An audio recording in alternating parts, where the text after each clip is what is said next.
kelompok 3 ingin membahas mengenai pencegahan kekerasan seksual pada ibu rumah tangga. Apa itu kekerasan dalam rumah tangga? Kekerasan dalam rumah tangga adalah tindakan yang dilakukan di dalam rumah tangga, baik oleh suami, istri, maupun anak yang berdampak buruk terhadap keutuhan fisik, psikis, dan keharmonisan hubungan rumah tangga. Diungkapkan Fakih 2007, kekerasan bersifat fisik yaitu pemerkosaan, persetubuhan antar anggota keluarga atau incest, pemukulan dan penyiksaan, bahkan yang lebih sadis lagi, pemotongan alat genital perempuan. Kekerasan dalam bentuk non-fisik yang sering terjadi yaitu pelecehan seksual, menyebabkan ketidaknyamanan bagi perempuan secara emosional. Jenis-jenis kekerasan domestik pada perempuan. Yang pertama ada kekerasan seksual yang meliputi pemaksaan dalam melakukan hubungan seksual, pemaksaan selera seksual sendiri, dan tidak memperhatikan keputusan pihak istri. Yang kedua ada kekerasan fisik, adalah segala macam tindakan yang mengakibatkan kekerasan fisik pada perempuan yang menjadi korbannya, menurut Sugihastuti 2007.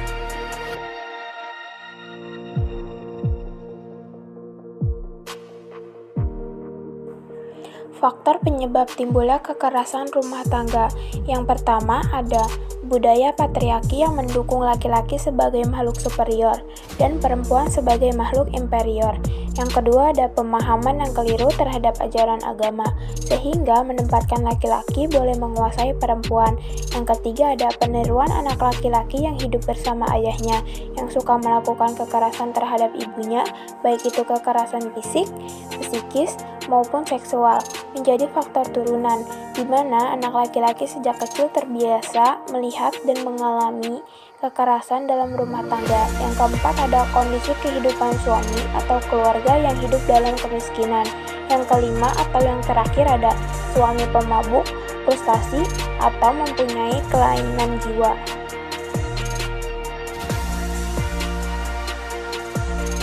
Dampak KDRT bagi ibu dan anak. Dampak pada kesehatan fisik dan mental.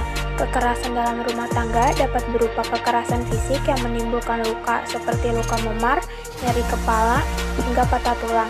Secara psikologis, wanita dengan riwayat KDRT akan mengalami gangguan cemas dan depresi. Dampak pada kesehatan reproduksi dan kehamilan. Kekerasan yang dilakukan oleh pasangan memiliki dampak terhadap kesehatan reproduksi. Lalu ada pencegahan kekerasan rumah tangga. Yang pertama ada mengamalkan agama. Semua agama memiliki tujuan yang baik. Tidak ada satupun agama yang mengajarkan untuk melakukan tindakan kekerasan. Sehingga ketika agama menjadi fondasi dalam sebuah keluarga, maka akan terhindar dari KDRT. Lalu ada komunikasi. Dalam komunikasi yang baik terdapat keterbukaan satu sama lain yang menyebabkan munculnya rasa saling memahami dan saling percaya. Selanjutnya ada pendidikan sejak dini. Pendidikan sejak dini diharapkan dapat membentuk karakter anak yang akan dibawa dan diaplikasikan hingga dewasa. Yang terakhir dengan cara mediasi, yaitu meminta mediasi pihak ketiga yang dipercaya oleh kedua belah pihak. Dapat kita simpulkan bahwa tindakan kekerasan dalam rumah tangga merupakan jenis kejahatan yang kurang mendapat perhatian dan jangkauan hukum pidana. Bentuk kekerasannya dapat berupa kekerasan fisik, psikis, seksual, dan verbal, serta penelantaran rumah tangga. Asuhan kebidanan yang harus dilakukan adalah sesuai dengan peran bidan, antara lain mensupport secara psikologis korban, melakukan pendampingan, melakukan perawatan fisik korban, dan merekomendasikan krisis women center.